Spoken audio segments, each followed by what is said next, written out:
안녕하세요. 저는 딸기만두 소리책 딸입니다. 오늘 엄마가 읽을 책은 비밀의 정원. 작가 플래시스 버넷. 듣고 계신 이모, 삼촌 감사합니다. 구독, 좋아요 꼭 눌러주세요. 사랑하고 축복합니다. 또 만나요. 안녕하세요. 저는 딸과 함께 책 읽는 엄마 소리책입니다. 오늘 제가 읽을 책은 비밀의 정원, 작가 프랜시스 버넷. 인도에서 태어난 이 책의 주인공 메리. 바쁜 부모님의 무관심 속에 유모의 손에서 자랍니다. 10살 때 지진으로 부모님을 잃고 영국에 있는 쌍둥이 이모 집으로 온 메리. 그러나 이모는 이미 세상을 떠났고 이모부 역시 아내를 잃은 슬픔에 메리를 챙기지 못합니다. 메리는 방이 수백 개도 넘는 대저택에서 여집사 매드록 부인의 냉대를 받으며 친구도 없이 외롭게 지냅니다. 그러다 마음 시작한 하녀의 동생 디콘도 만나고 비밀의 화원도 발견합니다. 그 뒤 메리와 디콘 그리고 메리의 사촌동생은 그들만의 공간에서 꽃을 가꾸며 재미에 빠집니다. 메리 레녹스 아가씨죠? 네, 내가 메리 레녹스예요. 영국에 잘 왔어요. 난 미셀트 웨스트 저택의 가정부 매들록 부인이에요. 자, 저쪽으로. 런던으로 나를 마중 나온 매들록 부인은 뺨이 붉고 눈초리가 매섭게 생긴 튼튼한 여자였다. 그녀는 진한 보라색 옷에 나뭇잎 무늬가 있는 망토를 두르고 있었는데 심술궂은 마귀 할멈 같았다. 부인은 나를 런던에서 요구시로 가는 기차에 태우고는 내 맞은편에 자리 잡고 앉았다. 아가씨, 우리가 지금 어디로 가는 줄 알아요? 몰라요. 그럼 주인님에게 대해선 아는 게 있어요? 주인님이요? 아, 그러니까 아가씨 이모부 아치볼드 그레이븐 씨요. 아무것도 몰라요. 나는 매들록 부인이 마음에 들지 않았고 부인의 질문들이 귀찮았다. 그래서 팔짱을 끼고 뽀르퉁하게 앉아 멍하니 창문밖만 바라보았다. 기차 창문에 내 얼굴이 희미하게 비쳤다. 삐쩍 마른 몸과 생기 없는 머리카락, 심술궂은 얼굴은 누가 보아도 무척 밉살스러울 것 같았다. 부인도 이런 내가 마음에 들지 않는 눈치였다. 내가 자기 이야기에 관심을 보이지 않자 얼굴을 찌푸리며 혼자 중얼거리기도 했다. 부인은 숨을 한번 들이쉬더니 말을 계속했다. 미리 이야기해 두는 게 좋을 것 같군요. 이제부터 아가씨가 살게 될 미셀 스웨이트 저택은 좀 특이한 곳이거든요. 나는 인도에서 여기까지 오느라 너무 피곤했다. 내가 아무 대꾸도 하지 않자 매들록 부인은 혼자서 말을 이어나갔다. 저택은 아무것도 자라지 않는 황무지 끝에 있어요. 600년이 넘은 집이랍니다. 방은 100개나 있지만 대부분 문이 잠겨 있어요. 그림과 오래된 가구, 그리고 골동품들로 가득하답니다. 저택 주변에는 큰 정원도 몇 개 있고 나무도 많답니다. 뭐 저택에 관해 더 궁금한 게 있나요?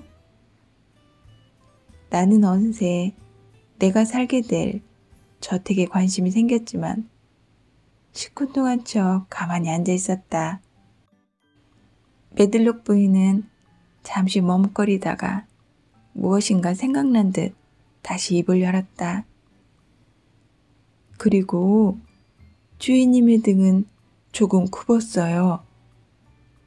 등에 툭 튀어나온 혹이 있죠. 순간 나도 모르게 고개를 돌려 그녀를 쳐다보았다. 등이 굽었다니? 부인은 나의 반응에 만족한 듯 이야기를 계속했다. 마님은 참 친절하고 아름다운 분이셨어요. 주인님은 그런 마님을 정말 사랑하셨죠. 하지만 마님이 돌아가시자 이모가 돌아가셨다고요? 이것이 나의 첫 질문이었다. 그래요.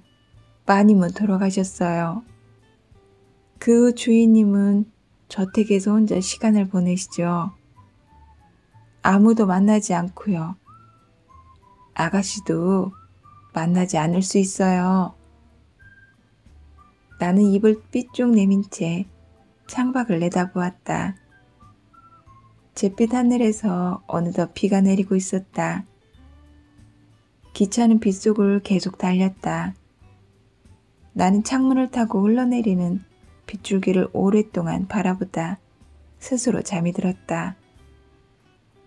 나는 꽤 오랫동안 잠을 잤다. 메들록 부인이 흔들어 깨우는 바람에 잠에서 깼다. 기차는 어느 역에 멈춰 있었고 밖은 이미 어두워져 있었다. 역 바깥에는 멋진 마차가 기다리고 있었다. 나는 마차에서도 물끄러미 창밖만 내다보았으나 아무것도 보이지 않았다.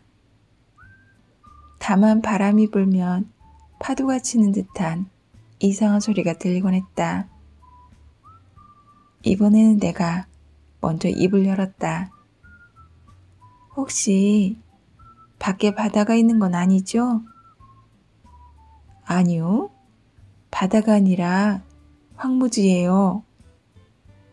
잡초밖에 자라지 못하는 거친 땅이 끝없이 펼쳐져 있죠. 이건 덤불 사이로 부는 바람소리예요. 메들록 부인은 다시 내게 물었다. 인도엔 언제 갔어요? 거기서 태어났어요. 아빠가 군인이셨는데 그곳으로 파견되었거든요. 근데 무슨 일이 있었던 거예요? 지진이 일어났어요. 그때 엄마와 아빠 모두 돌아가셨어요. 아, 그래서 이곳으로 오게 된 거군요. 마침내 마차가 몇 개의 정원문을 지나 엄청나게 커다란 저택 앞에서 멈추었다.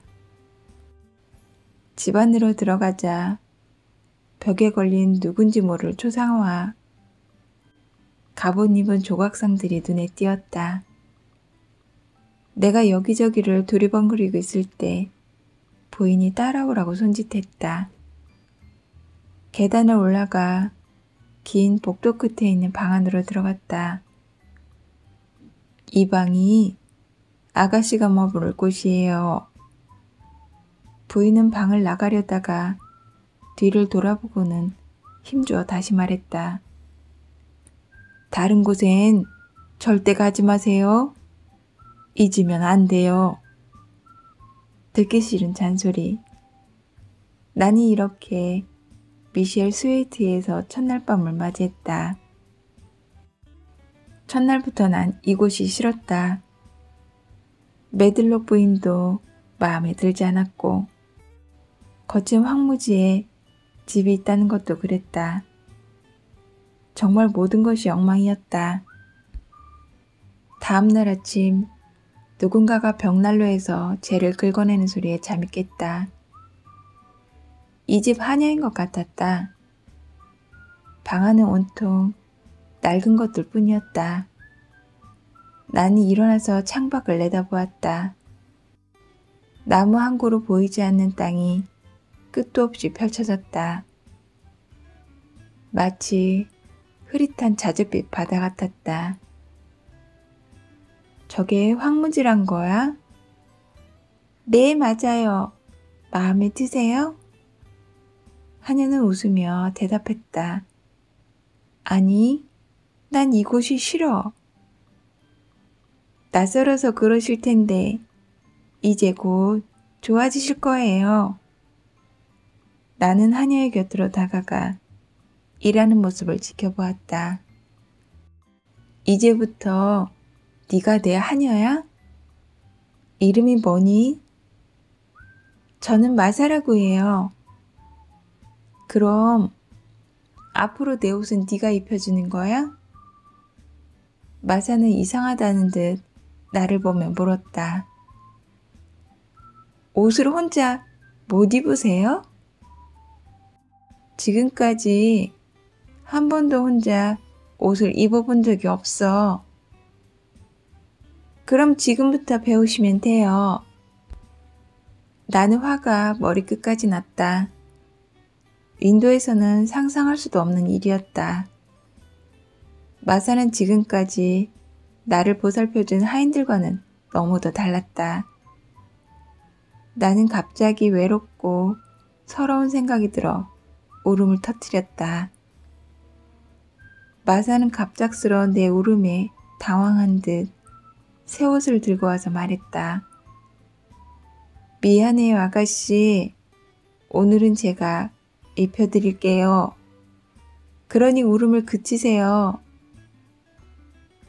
마사의 말이 왠지 모르게 다정하게 느껴져 나는 울음을 그쳤다.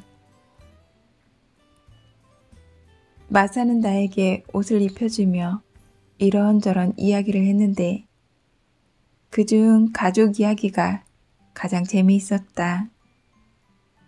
특히 남동생 디콘 이야기는 너무나 재미있어 그 아이가 보고 싶기까지 했다. 디콘은 지금 12살인데 자기 망아지를 갖고 있어요. 망아지를? 네, 어릴 때 황무지에서 데려와 지금까지 잘 키우고 있죠. 디코는 동물을 참 좋아하고 잘 다루어요. 나는 아침을 먹고 나서 무엇을 해야 할지 몰랐다. 가만히 서서 마사가 일하는 것을 쳐다보고 있는데 마사는 외투와 모자를 챙겨주며 밖에 나가서 놀라고 했다. 누구랑 놀아? 너랑? 아니에요. 나가보면 새도 많고 디콘도 혼자서 시간 가는 줄 모르고 아주 잘 놀아요. 마사는 창밖을 가리키며 말했다. 저쪽으로 가면 정원이 아주 많아요. 지금은 별로지만 여름에는 정말 멋져요. 정원 중 하나는 10년 동안 잠겨 있어 들어가 본 사람이 없어요. 잠가둔 방이 100개 정도 된다는데 정원에도 잠가둔 곳이 있다니 나는 문득 궁금해져서 마샤에게 물었다. 정원을 10년 동안 잠가두었다고? 왜? 마사는 잠시 망설이다 말했다. 그곳은 마님의 정원이었는데 마님이 돌아가신 후 주인님이 그 정원문을 잠그고 열쇠를 땅에 묻으셔서 그때 메들록 부인이 마사를 불렀다. 나중에 또 말씀드릴게요. 마사는 서둘러 방을 나갔다. 나도 방에서 나와 마사가 알려준 정원들을 구경했다. 구불구불한 오솔길을 걸어 들어가자 깔끔하게 가꾼 정원이 보였다.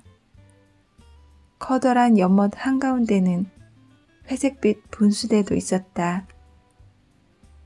계속해서 오솔길을 따라가니 초록색 문이 있는 과수원이 나왔다. 사방이 담쟁이 덩굴로 덮인 담으로 삥 둘러싸여 있었다. 과수원 안에는 또 다른 정원으로 이어지는 담장이 있었다. 그 담장 너머 커다란 나무에서 가슴이 붉은 새 한 마리가 노래를 부르고 있었다. 가만히 서서 그 소리에 한참 동안 귀 기울였다. 마치 세상에 나 혼자 남겨진 기분이었는데 맑고 경쾌한 새소리를 들으니 기분이 한결 좋아졌다. 그런데 새가 노래하는 정원으로 들어가는 문은 아무리 찾아봐도 없었다. 담장 주변을 돌다가 하는 수 없이 되돌아 나오는데 정원을 관리하는 할아버지를 만났다. 할아버지는 이름이 뭐야? 벤 웨데스테프라고 합니다. 어딜 다녀오세요? 과수원에. 과수원 안 담 너머에 있는 정원에서 가슴이 붉은 새가 노래 부르는 모습을 봤거든. 내 말을 들은 벤 할아버지가 휘파람을 불자 아까 봤던 가슴이 붉은 새가 날아왔다. 그리고는 내 곁에 있는 나무로 올라가 노래를 부르기 시작했다. 이 녀석의 이름은 붉은 가스물새이지요. 새들 중에 가장 정이 많고 호기심도 많은 새입니다. 나는 붉은 가스물새가 마음에 들었다. 친해지고 싶은 마음에 다가가니 포르르 날아가 버렸다. 저 새가 있는 정원으로 들어가고 싶어. 분명 어딘가에 문이 있을 텐데. 내 말을 들은 벤 할아버지의 얼굴이 굳어졌다. 뭔 말이에요? 찾을 수 없어요. 찾아서도 안 되고. 저는 이만 일하러 갑니다. 벤 할아버지는 삽을 둘러매고 성큼성큼 걸어가 버렸다. 가수원 안 담장 너머에 있는 정원으로 가는 문을 찾아서도 안 된다는 말은 무슨 뜻일까? 그날 이후 나는 매일 정원으로 나가 새석이 돋아나는 것을 구경하거나 새들이 지저귀는 소리를 듣곤 했다. 생기 없이 창백하던 뺨이 점점 발그레해지고 몸은 조금씩 튼튼해지는 것 같았다. 매일같이 과수원 담장을 산책하며 그 새가 있던 정원으로 들어가는 문을 찾아봤지만 헛수고였다. 그러던 어느 날 마사가 그 정원에 대한 이야기를 들려주었다. 그 정원은 마님이 제일 좋아하던 곳이었어요. 직접 꽃도 심고 정성 들어 가꾸셨죠. 그곳에서 책도 보고 차도 마시면서 많은 시간을 보내셨어요. 특히 마님은 의자처럼 휘어진 오래된 나뭇가지에 앉아 계시는 걸 좋아했어요. 그런데 어느 날 그 나뭇가지가 뚝 부러지는 바람에 크게 다치셨는데 그 후로 다시 일어나지 못하고 그만. 그 다음부터는 아무도 그곳에 못 들어갔어요. 나는 괜스레 마음이 쓸쓸해져 난로불만 바라보았다. 바깥에서는 황무지를 가로지르는 바람소리가 들렸다. 그때 언뜻 다른 소리도 함께 들려왔다. 황무지에서 불어오는 바람소리인 줄 알았는데 귀 기울여 들을수록 어린아이의 울음소리 같았다. 무슨 소리지? 누가 우는 것 같아. 내 말을 들은 마사의 얼굴에 당황하는 빛이 또렷했다. 하지만 그녀는 아무 일도 아닌 것처럼 말했다. 아니에요. 황무지에서 부는 바람소리예요. 꼭 어린아이 울음소리 같죠? 그때 꽝 하는 요란한 소리가 들렸다. 아래층 어딘가에서 문이 열린 것이 분명했다. 그러자 울음소리가 더욱 또렷하게 들렸다. 저것 봐. 울음소리야. 누가 울고 있어. 하지만 어른은 아니고 어린아이야. 그러자 마사가 소리쳤다. 바람소리라니까요, 아가씨. 마사는 안절부절 못하다가 방을 나가버렸다. 그 울음소리는 다음 날에도 들렸다.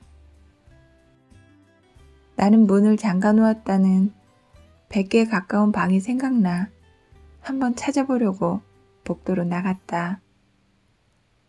긴 복도는 계단을 거쳐 다른 복도로 이어졌다.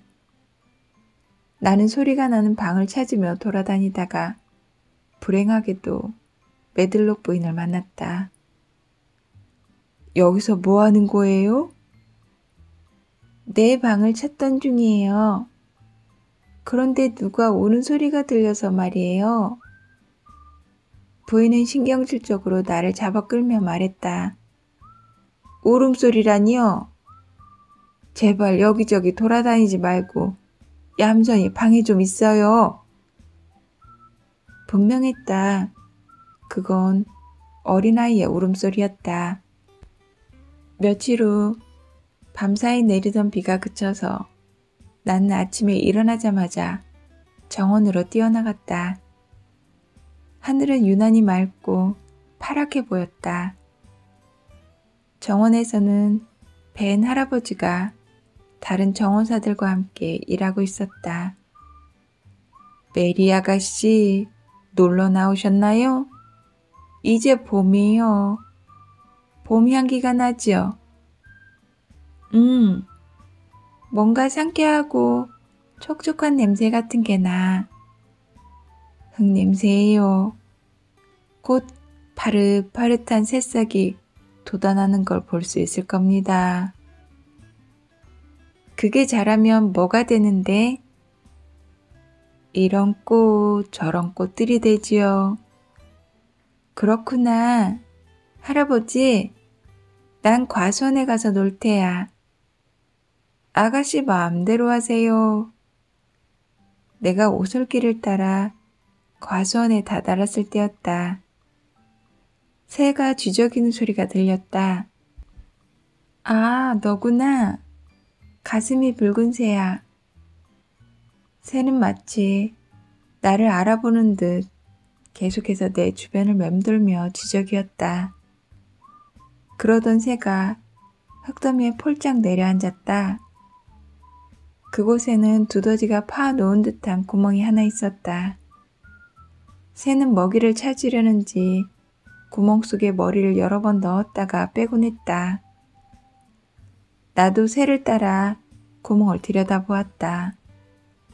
그때였다. 구멍 속에 새 고리 같은 것이 보였다. 나는 손을 집어넣어 그것을 집었다. 열쇠였다. 순간 가슴이 콩닥콩닥 뛰기 시작했다. 10년간 잠겨있다는 그 정원의 열쇠일까?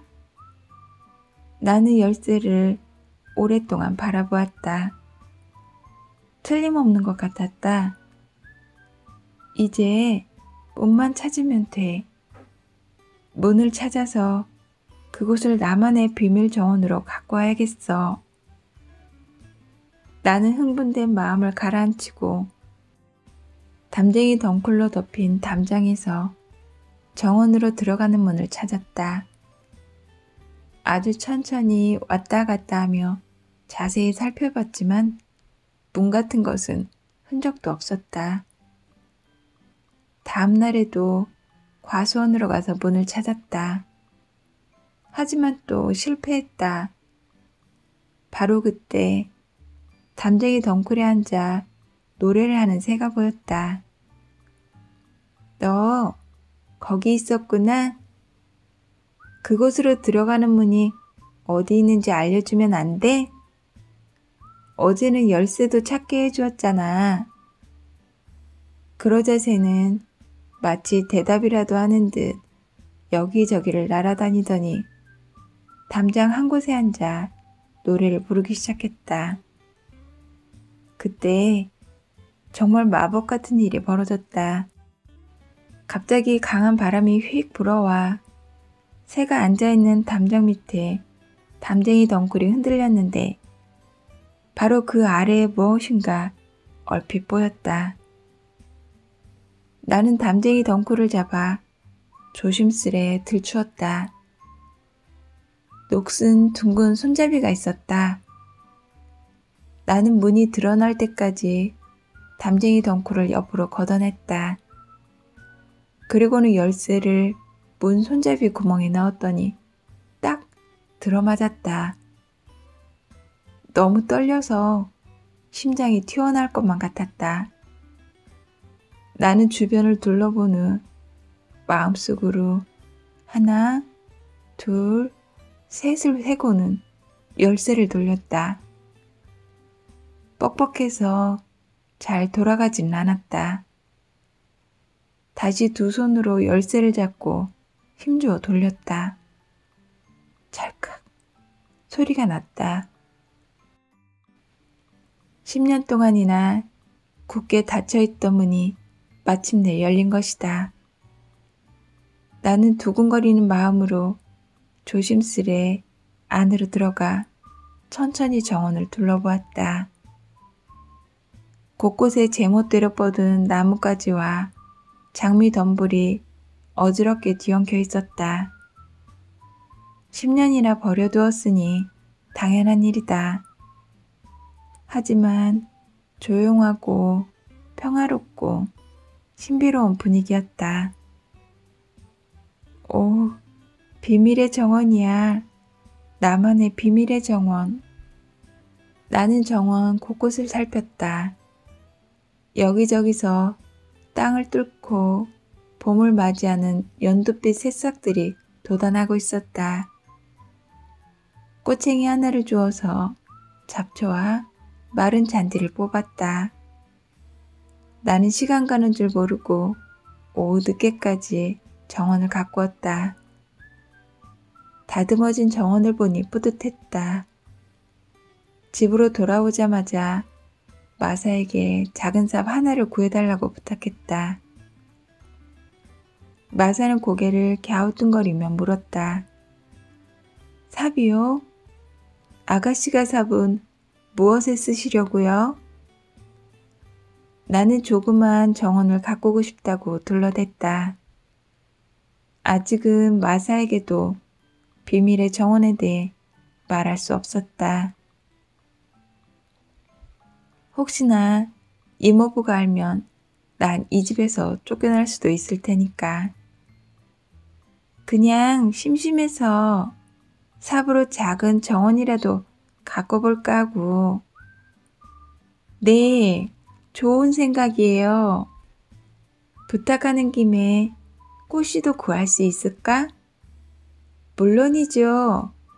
제가 디콘한테 사오라고 할게요. 디콘한테?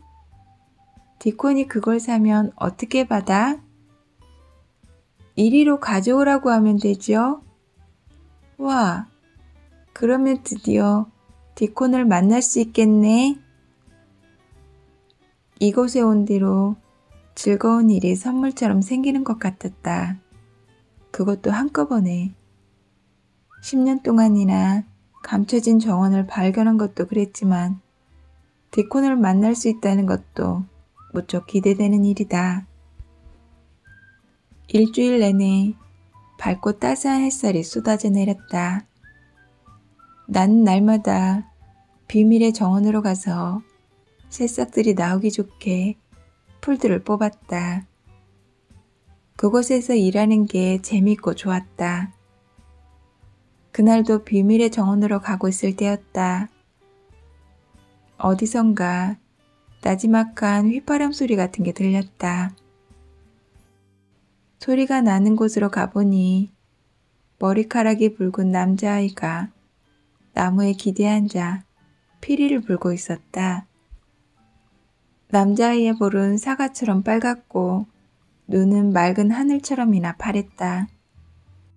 다람쥐 2마리가 아이 머리와 어깨에 가만히 앉아 있었다. 마치 피리 연주를 감상하는 것처럼 보였다. 코를 벌름대며 앉아있는 토끼도 눈에 띄었다. 남자아이는 조용히 손을 들더니 말했다. 메리 아가씨, 전 디콘이에요. 아가씨가 부탁하신 삽하고 씨앗을 가져왔어요. 디콘은 마치 오래된 친구처럼 나를 대했다. 디콘, 그럼 어서 보여줘. 디콘은 씨앗들을 보여주며 어떻게 심는지 친절하고도 자세히 알려주었다. 아가씨, 오늘은 제가 시범을 보여드릴게요. 나는 순간 얼굴이 빨개지며 당황했다. 왜 그러세요? 아직 땅을 못 받으셨나요? 디콘, 너 비밀을 지킬 수 있니? 전 항상 비밀을 잘 지킵니다. 믿으셔도 돼요. 디콘의 말을 들으니 마음이 놓였다. 나는 다른 사람들 눈에 띄지 않게 조심스레 디콘을 비밀의 정원으로 데리고 갔다. 정원 안으로 들어서자 디콘은 입을 다물지 못하고 한동안 멍하니 정원을 바라보기만 했다. 마치 꿈을 꾸고 있는 것 같아요. 이곳에 이렇게 신비로운 정원이 있을 줄 상상도 못했어요. 우리는 이 나무에서 저 나무로, 이 덤불에서 저 덤불로 뛰어다녔다. 디콘은 나뭇가지 자르는 방법이나 땅을 평평하게 고르는 방법 등을 알려주었다. 나는 작은 삽을 들고 디콘 뒤를 졸졸 따라다니며 정원 가꾸는 방법을 배웠다. 우린 시간 가는 줄 모르고 열심히 일했다.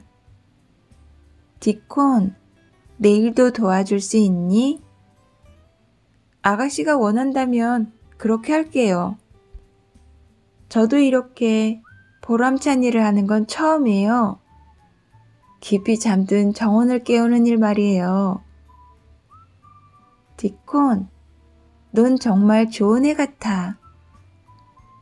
우리는 다시 만나기로 약속하고 헤어졌다. 나는 마음이 한결 든든했다. 집으로 오자마자 한껏 들뜬 목소리로 마사에게 말했다. 마사, 디콘을 만났어. 디콘을 만났다고. 씨앗들을 잘 구해왔던가요? 물론이지. 씨앗을 심는 방법도 알려줬어. 재밌었겠네요. 참. 그리고 주인님이 아가씨를 만나고 싶어 하세요. 뭐? 이모부가? 왜 갑자기? 순간 나는 긴장했다. 지금까지 한 번도 찾지 않다가 느닷없이 나를 만나고 싶어 하는지. 이번에 오랫동안 여행을 떠나시는데 그 전에 아가씨를 보고 가야겠다고 생각하신 것 같아요. 잠시 후 메들록 부인이 와서 나를 이모부에게 데려다 주었다. 이모부는 부인이 말한 것만큼 등이 심하게 굽은 것 같진 않았다. 네가 메리구나. 이리 오렴. 하지만 쉽게 발이 떨어지지 않았다. 이모부의 표정은 아주 어두웠다. 나는 지금까지 이렇게 불행한 얼굴을 한 사람을 만나본 적이 없었다. 그래, 요즘 뭐하고 지내니? 아, 오솔길을 뛰어다니기도 하고 흙 속에서 돋아나는 싹을 살펴보기도 하고요. 그랬구나. 네가 하고 싶은 걸 하면서 즐겁게 지내길 바란다. 뭐 필요한 건 없니? 나는 조금 망설이다가 대답했다. 땅이요. 땅을 조금 주실 수 있으세요? 내 말에 이모부는 매우 놀라며 되물었다. 땅? 그걸 뭐 하려고? 씨앗을 심으려고요.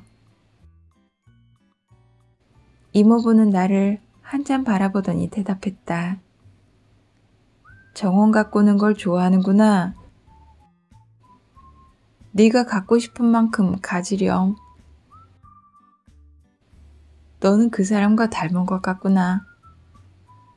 나를 바라보는 이모부의 눈이 부드럽고 따뜻해 보였다. 정말요? 어떤 땅도 다 괜찮아요? 그래, 어디든 가져도 좋아. 땅을 살아나게 해봐. 나는 기뻐서 깡충깡충 뛰며 방으로 달려갔다. 그날 밤 비가 몹시 많이 내렸다. 나는 후두둑 창문을 두드리는 빗소리에 잠을 잘 수가 없었다. 침대에서 일어나 창밖을 멍하니 바라보고 있었다. 그때였다. 얼마 전 들었던 그 울음소리가 또 들렸다. 나는 촛불을 들고 울음소리를 따라갔다. 발소리를 내지 않으려고 살금살금 걸으며 얼마 전 메들록 부인에게 들켰던 바로 그 방문 앞까지 왔다. 어린아이의 울음소리가 틀림없었다. 나는 떨리는 마음으로 방문을 천천히 열었다. 아주 큰 방에 멋진 가구가 놓여있고 침대에 한 아이가 누워서 울고 있는 것이 보였다. 나는 아이 곁으로 살금살금 다가갔다.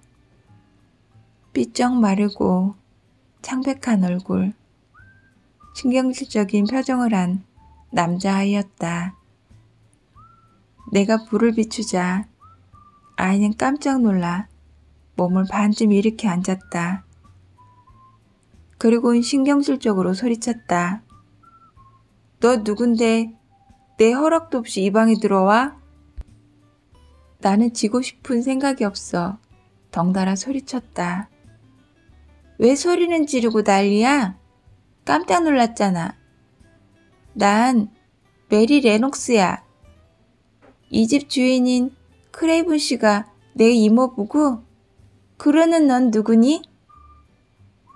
아이는 한동안 가만히 있다가 말했다. 난 콜린이야. 크레이븐 씨가 우리 아버지고. 뭐? 네가 이모부 아들이라고? 아무도 나한테 네가 여기 있다고 말해주지 않았어. 콜린은 나를 쳐다보며 대답했다. 그랬겠지. 아마 모두들 내가 널 만나기 싫어할 거라고 생각했을 테니까. 왜? 나는 콜린의 말이 이상해서 되물었다. 난 늘 몸이 아파서 누워만 있어. 사람들이 나를 불쌍하게 여기는 게 싫어서 내 얘기 못하게 해. 내가 오래 살지도 못하겠지만 살아서 아빠처럼 등이 굽을 거라고 수군거리거든. 아버지가 너를 보러 자주 오셔? 아주 가끔. 내가 잘 때 왔다 가시는 것 같아. 아빠는 날 보기 싫어하시거든. 설마 그럴 리가. 왜 그렇게 생각해? 내 질문에 콜린은 침착하게 대답했다. 내가 태어나고 며칠 뒤에 엄마가 돌아가셨거든. 날 보면 엄마 생각이 나서 슬퍼지시나 봐. 저기 장밋빛 커튼을 젖혀볼래? 나는 벽난로 옆에 있는 커튼을 활짝 젖혔다. 머리에 파란 리본을 묶은 여인의 그림이 걸려 있었다. 크고 검은 눈이 유난히 콜린과 많이 닮았다. 우리 엄마야. 왜 엄마 그림을 커튼으로 가려놨어? 엄마가 날 쳐다보는 게 싫어. 내가 아프거나 기분이 나쁠 때도 엄마는 언제나 웃고만 계시니까. 이제 그만 커튼을 쳐. 콜린은 슬퍼 보였다. 고개를 창문 쪽으로 돌리고 있었지만 나는 알 수 있었다. 그런데 넌 항상 이 방 안에만 있어? 거의. 예전에 런던에서 온 의사가 밖에 나가서 신선한 공기를 마시라고 했어. 하지만 난 밖으로 나가는 게 싫어. 근데 넌 몇 살이야? 나는 콜린의 침대 옆으로 가 의자에 앉았다. 10살. 너도 10살이지? 어떻게 내 나이를 알았어? 네가 태어나고 얼마 안 돼서 이모부가 그 정원문을 잠그셨다고 들었어. 그 정원은 10년 동안 잠겨 있었거든.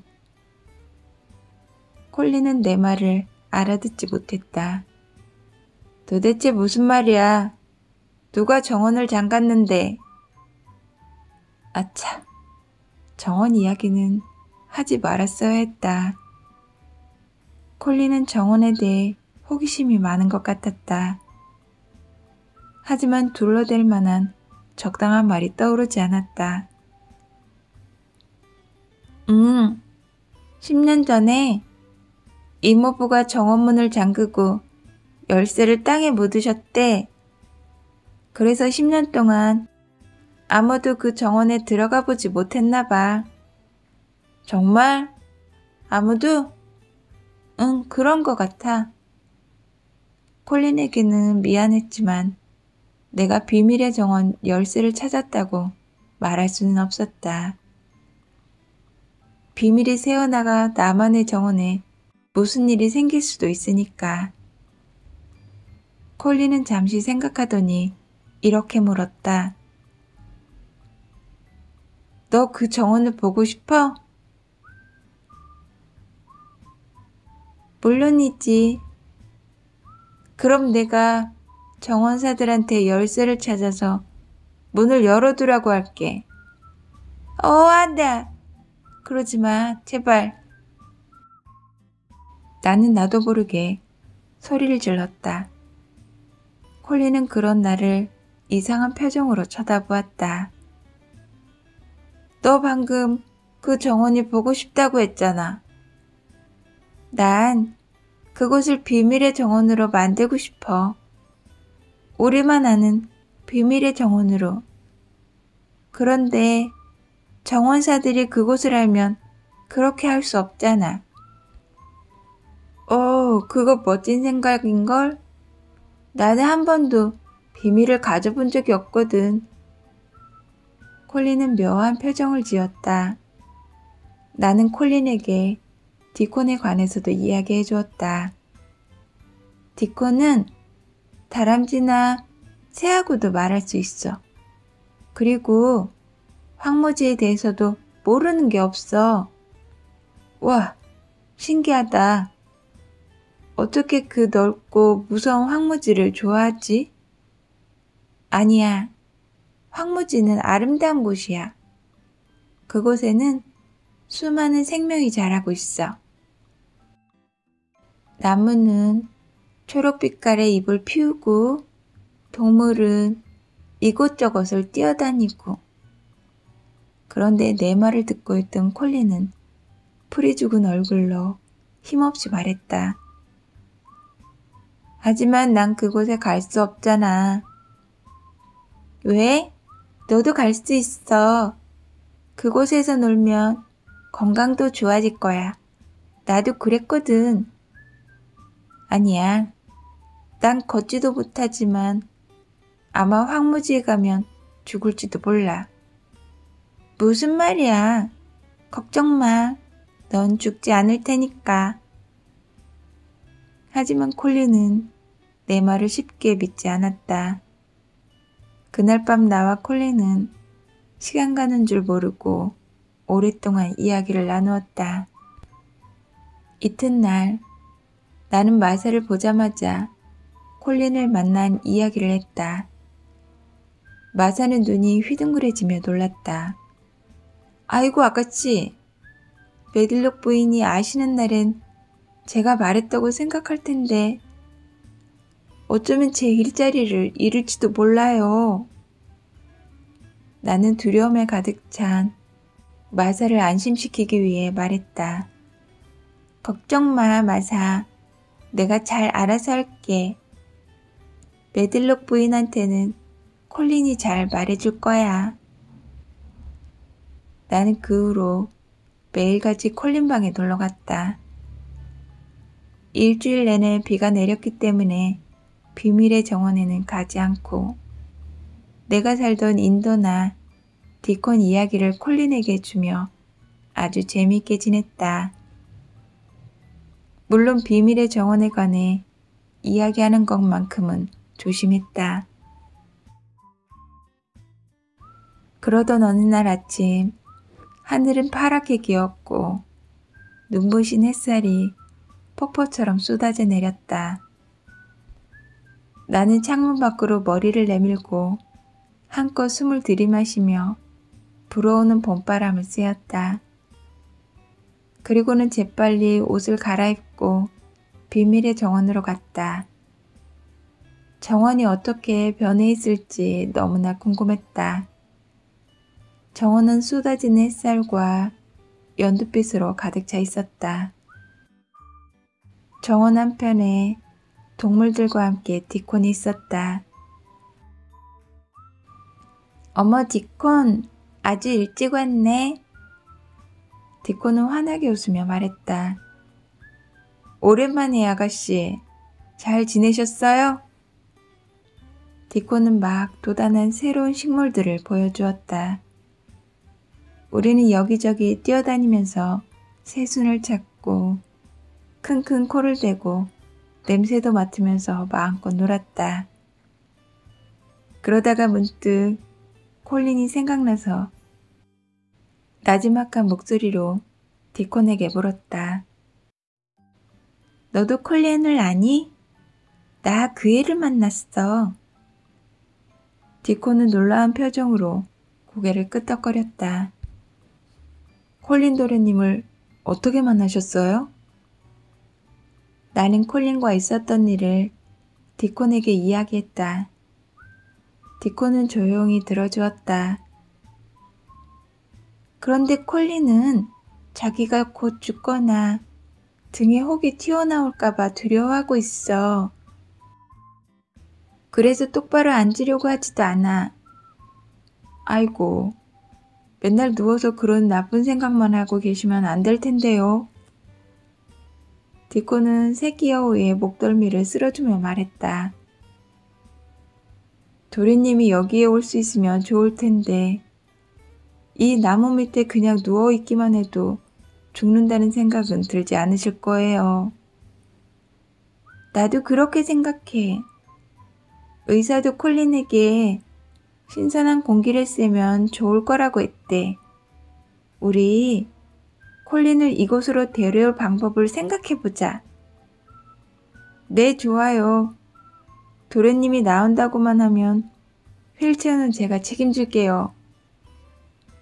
나는 하루 종일 정원을 가꾸다가 저녁이 다 되어서야 집으로 돌아왔다.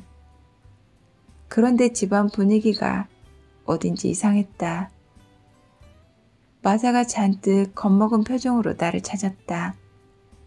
큰일 났어요, 아가씨. 도련님이 소리를 지르며 난리를 피우고 계세요. 내가 콜린의 방문을 확 열었을 때 콜린은 아가거리며 소리를 지르고 베개를 바닥에 내동댕이 쳤다. 나도 화가 나서 도저히 참을 수가 없었다. 콜린, 이게 뭐 하는 짓이야? 그만해. 지금 당장 그만두라고. 놀란 콜린은 그만 소리를 지르는 것을 멈췄다. 그리고는 얼굴이 빨개져서 숨을 헐떡거렸다. 이마에는 땀이 송글송글 맺혀 있었다. 그리고는 나를 노려보며 말했다. 너 때문이야. 난 하루 종일 널 기다렸어. 콜린, 넌 너무 이기적이야. 디콘이 이기적이야. 그 녀석은 내가 아프다는 걸 알면서도 내내 널 붙들어 놓았어. 디콘은 세상에서 제일 착한 애야. 그리고 내 몸에는 아무 문제도 없어.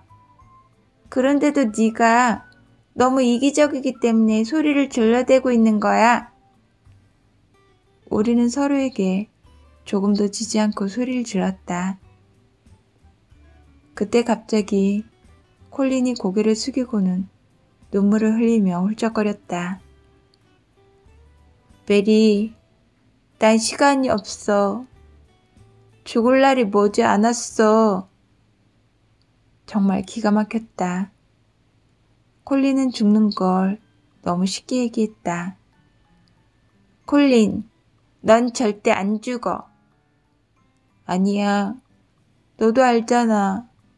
모두들 그렇게 이야기한단 말이야. 난 안 믿어.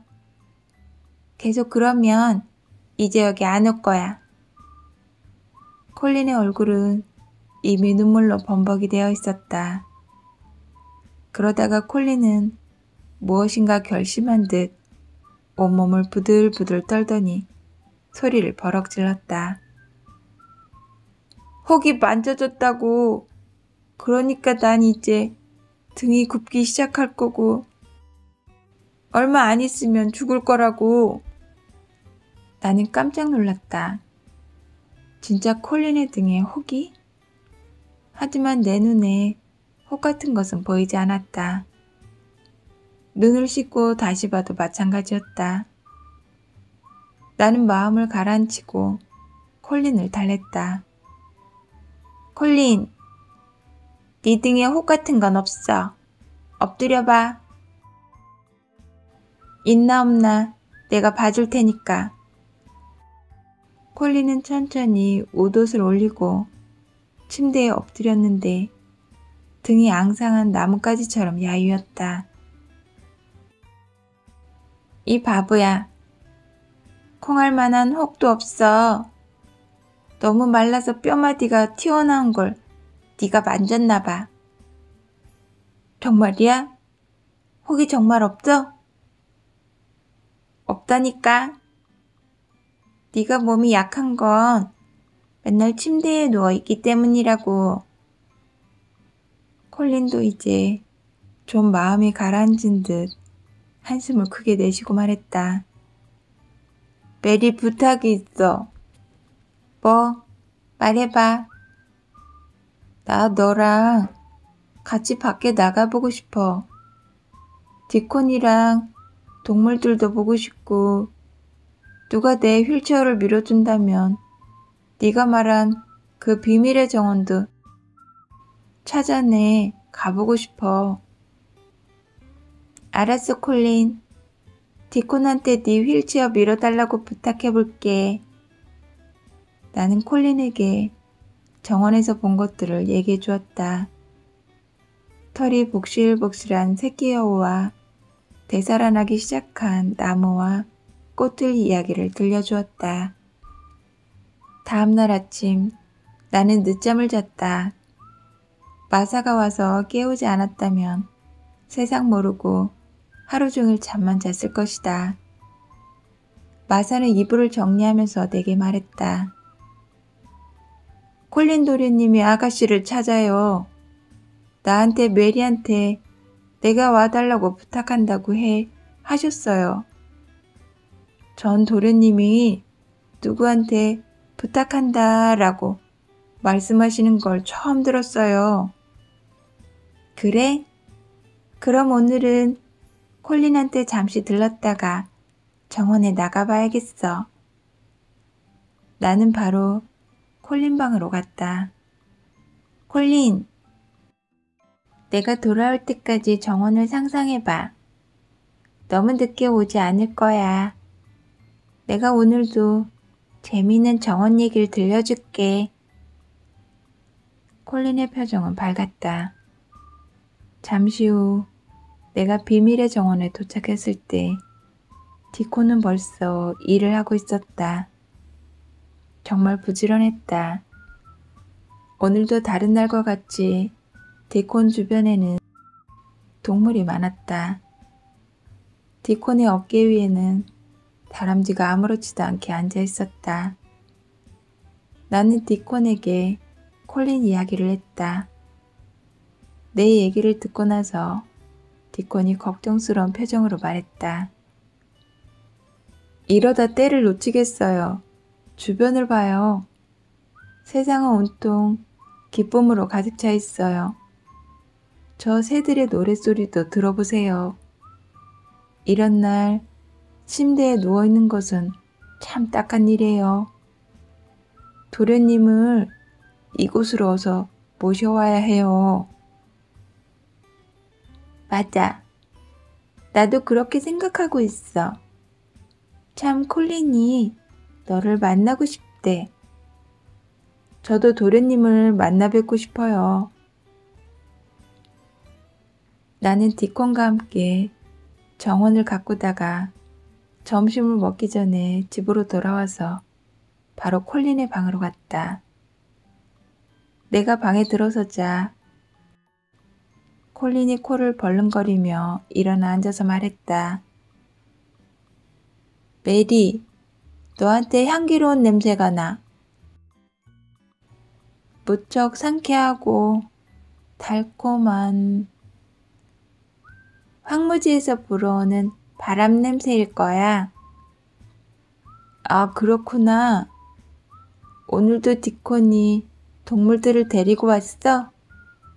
물론이지. 오늘은 다람쥐 2마리가 디콘의 곁에서 노는데 디콘이 하는 말을 다 알아듣는 것 같았어.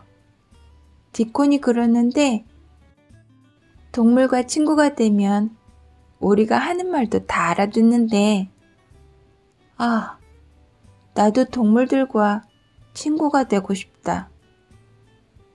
나는 이제 비밀의 정원에 대해 사실대로 말할 때가 되었다고 생각했다. 콜린, 기쁜 소식이 있어. 콜린은 잔뜩 흥분한 표정으로 물었다.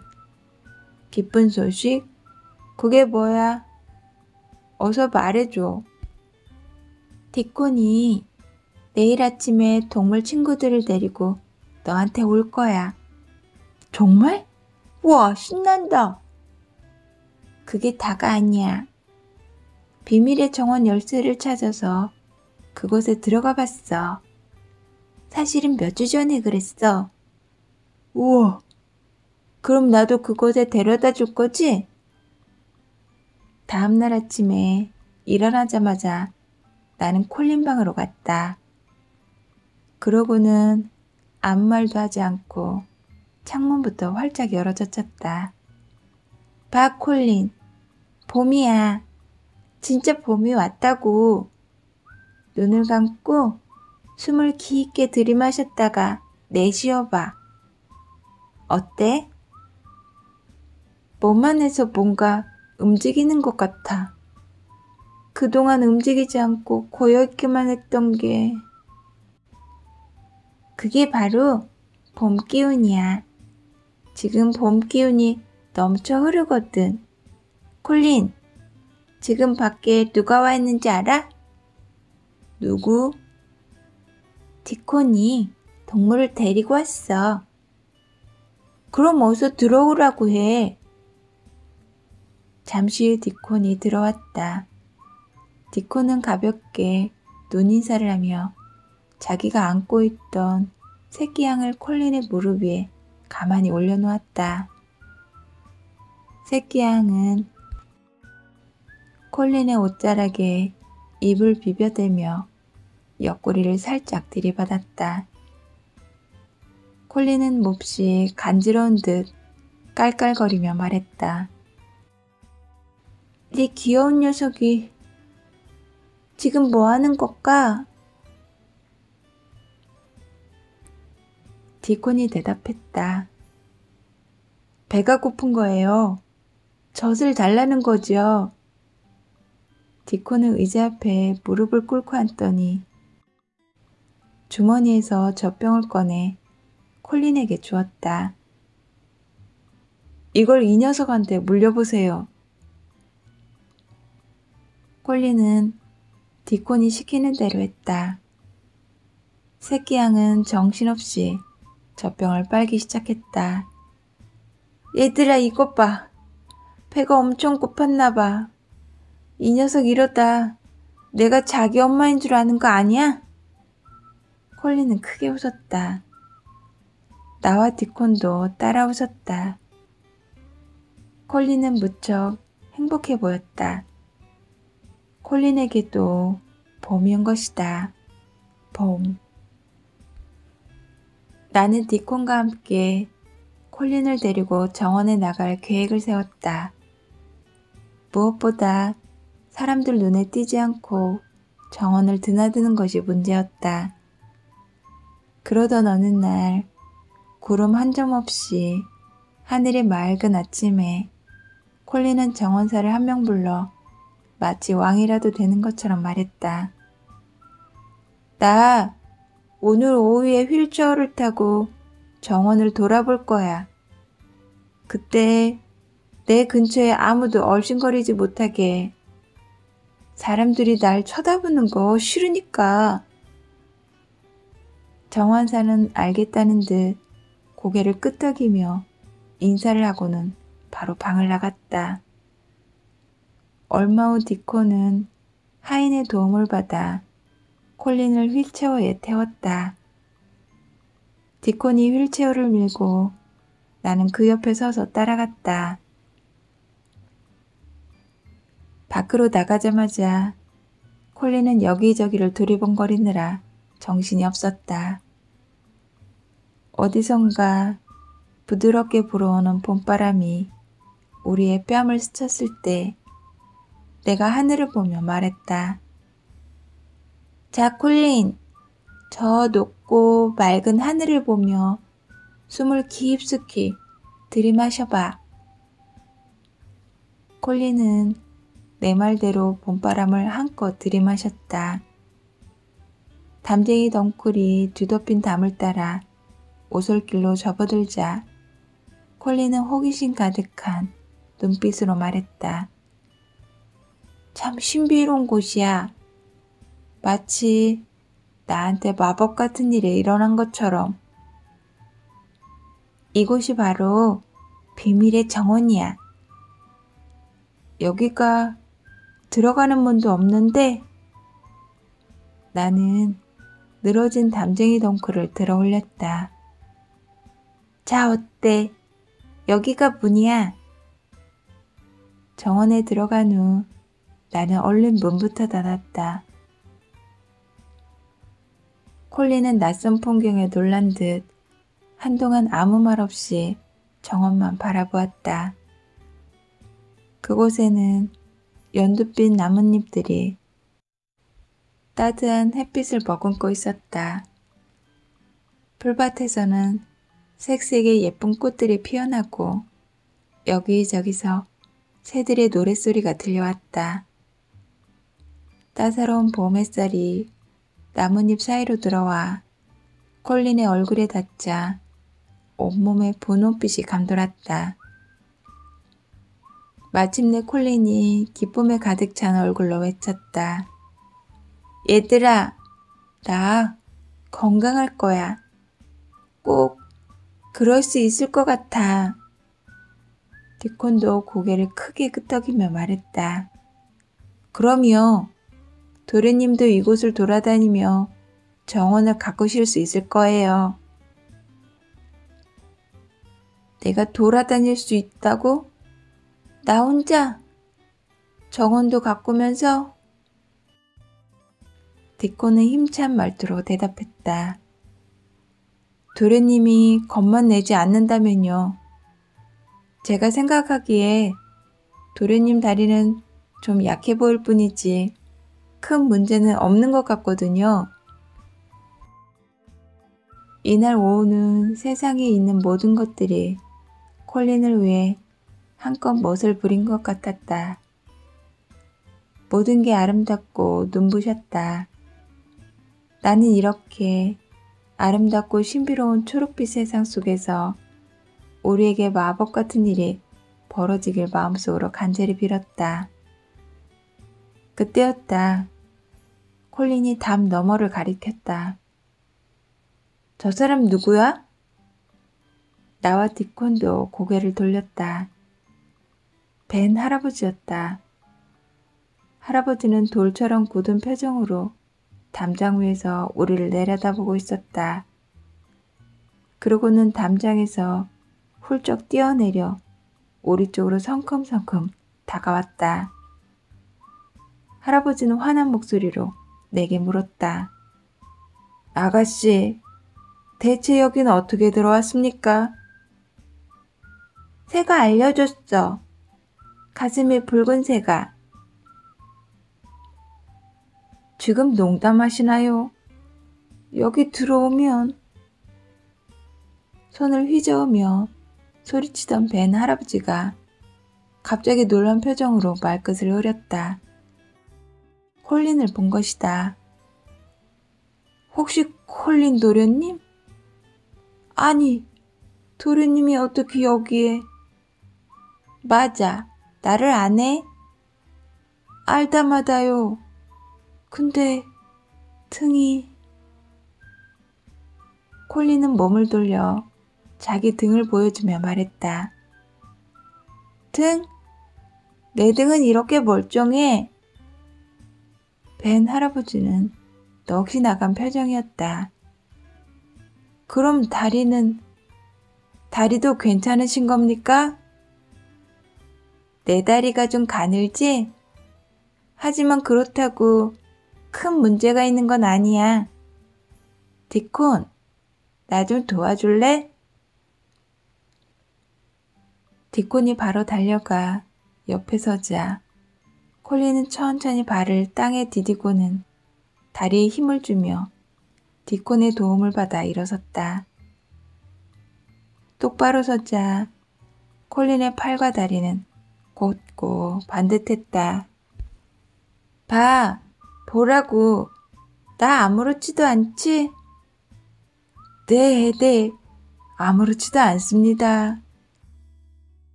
그동안 사람들 말이 다 거짓말이었네요. 도련님도 아주 멋진 어른이 될 거예요. 벤 할아버지의 뺨 위로 눈물이 흘러내렸다. 나는 할아버지가 우는 이유를 알 수 없었다. 하지만 콜린이 두려움을 이겨냈고 큰 일을 한 것만은 분명했다. 봄이 콜린에게 선물한 마법이었다. 할아버지도 이 정원에 대해 아무한테도 말하면 안 돼? 비밀을 지킬 수 있지? 네, 알겠습니다. 이렇게 해서 비밀의 정원에 대해 아는 사람이 한 명 더 늘었다. 콜린이 벤 할아버지에게 물었다. 할아버지는 여기서 무슨 일을 해? 전 시키는 일이면 뭐든지 다 합니다. 예전에 마님이 저를 여기서 일할 수 있게 해주셨죠. 우리 엄마가? 네, 그렇습니다. 그럼 우리 엄마도 여기 오셨어? 오시다마다요. 이 정원을 제일 좋아하셨지요. 콜린은 잠시 나무를 어루만지며 생각에 잠긴 듯 했다. 아무래도 나무에서 엄마의 숨결을 느끼는 것 같았다. 그럼 이제부터 이 정원을 나도 가장 좋아할 거야. 그러고 나서 콜린은 삽을 잡더니 땅을 파기 시작했다. 힘에 겨운 듯 이마에 흐르는 땀을 자주 닦았지만 마침내 끈기 있게 구덩이를 하나 팠다. 뭐 좀 심을 거 없을까? 벤 할아버지는 급히 온실에 가서 어린 장무나무 한 그루를 가지고 왔다. 장미가 어떻습니까? 마님은 장미를 제일 좋아하셨습니다. 그래, 그거 좋은 생각이야. 콜린은 장미나무 한 그루를 심고 나서 두 발로 우뚝 서 있었다. 어린 장미나무가 새 삶의 터전을 얻은 것처럼 이런 게 마법일까? 그것이 무엇인지 모르겠지만 어떤 신비로운 힘이 콜린을 붙들고 있는 것만은 확실했다. 나는 그것을 느낄 수 있었다. 비밀의 정원은 하루가 다르게 바뀌어갔다. 새로운 꽃들이 매일같이 피어났고 나무와 풀들은 싱싱한 연초록빛으로 물들었다. 그러던 어느 날 비밀의 정원에서 행복한 기분을 느끼고 있을 때 콜린이 나와 디콘을 불렀다. 얘들아, 나 이제 분명히 알겠어. 뭘 말이야? 마법은 내 마음속에 있었어. 맞아요. 도련님이 혼자 걸어다니며 나무를 심을 줄 누가 상상이나 했겠어요. 도련님이 스스로 두려움을 이겨냈기 때문이에요. 그 후 콜린은 버릇처럼 혼자 중얼거렸다. 마법은 내 안에 있다. 마법은 내 안에 있다. 콜린은 날이 갈수록 디콘의 도움 없이 혼자 걸어다니는 횟수가 눈에 띄게 늘었다. 하루가 다르게 몸도 포동포동해졌고 볼도 동그스름해졌다. 전에는 아무것도 먹지 않거나 음식을 남기는 일이 많았는데 이제는 접시를 깨끗이 비우곤 했다. 디콘이 간식으로 싸오는 빵과 우유도 콜린이 독차지할 때가 많았다. 벤 할아버지는 이렇게 변해가는 콜린을 더없이 흐뭇한 표정으로 바라보면서 나에게 속삭였다. 도련님 말이지요. 정말 마님과 많이 닮으셨어요. 특히 눈이. 글쎄 나를 쳐다보고 있을 때는 꼭 마님이 살아 돌아오신 것 같다니까요. 벤 할아버지의 말이 틀린 것은 아니다. 이모는 이미 콜린을 매일 만나고 있으니까. 그러니까 며칠 동안 비가 와서 정원에 나가지 못할 때였다. 나와 콜린은 100개가 되는 방을 돌아다니며 놀았다. 오래전에 살았을 듯한 사람들의 초상화를 구경하며 킥킥거리고 인도식으로 꾸민 방에서 상아로 만든 코끼리를 가지고 놀며 깔깔대기도 했다. 즐겁고 너무나 재미있는 시간이었다. 그러던 어느 날 오후 콜린의 방으로 갔다. 방에 들어서자마자 나는 뭔가가 달라졌다는 걸 금방 알아챘다. 커튼이 젖혀있다. 이모의 초상화를 굳게 가리고 있던 커튼이 활짝 젖혀 있었던 것이다. 내가 이모의 초상화를 물끄러미 바라보자 콜린이 먼저 입을 열었다. 왜 궁금해? 응. 이제 가리지 않을 거야. 내가 이렇게 똑바로 서서 걸을 수 있는 모습을 보면 엄마도 기뻐하실 것 같아서. 그래, 네 말이 맞아. 이모가 정말 활짝 웃고 계시네. 근데 지금 보니까 너 정말 이모랑 많이 닮았구나. 콜린은 기쁨을 감추지 못했다. 요즘은 엄마가 내 곁에 계신 것 같아. 며칠 후 하얀 양떼구름이 하늘 높게 떠 있던 날, 우리는 정원에서 놀고 있었다. 그때 담장 밖에서 부스럭거리는 소리가 났다. 나는 살며시 문틈으로 밖을 살폈다. 이모부였다. 여행에서 돌아오신 모양이었다. 나는 콜린에게 속삭였다. 밖에 이모부가 와 계셔. 어떡하면 좋지? 우리가 여기 있는 줄 아시면 화내실 텐데. 아빠가 오셨다고? 여행 중이셨잖아. 콜린은 잠시 머뭇거리다가 다시 말했다. 내게 좋은 생각이 있어. 그리고 나서 문틈으로 이모부를 지켜보는 듯 하더니 벼랑간 문을 벌컥 열고 뛰어나가 이모부의 품에 안겼다. 이모부는 무척 당황했다. 누구냐 넌? 나와 디코는 아무 말 없이 숨을 죽이고는 두 사람을 바라보았다. 이때 콜린이 몸을 똑바로 세우고 이모부를 쳐다보며 말했다. 아빠 저예요. 콜린. 아빠의 건강한 아들 콜린 크레이븐이에요. 뭐?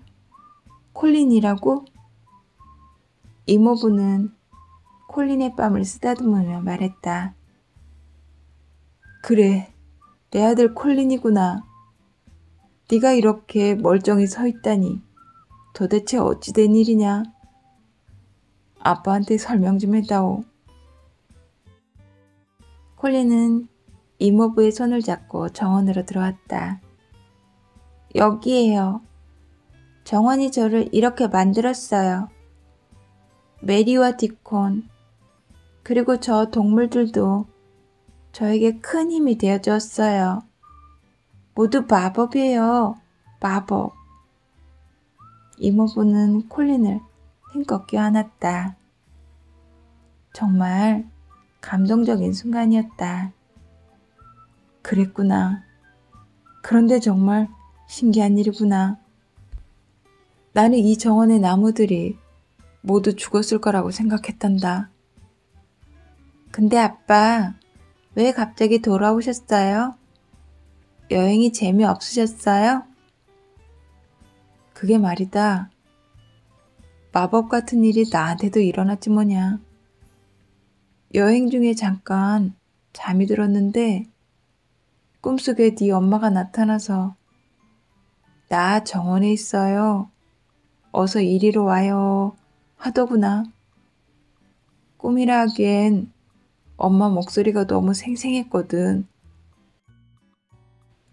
나도 엄마가 그리운 마음에 이 정원을 보고 싶어 서둘러 돌아온 거란다.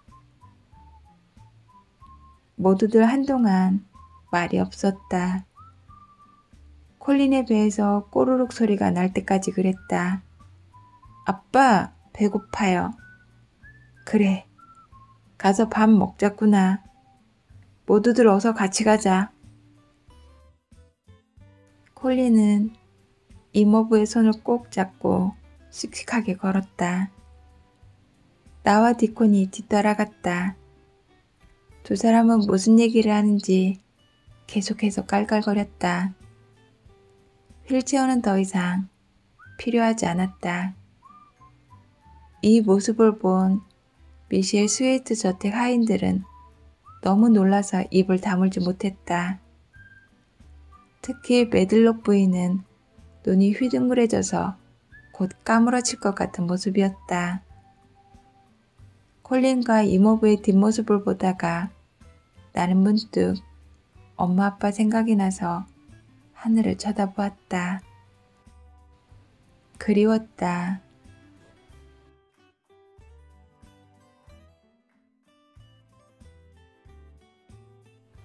비밀의 정원은 이것으로 끝입니다.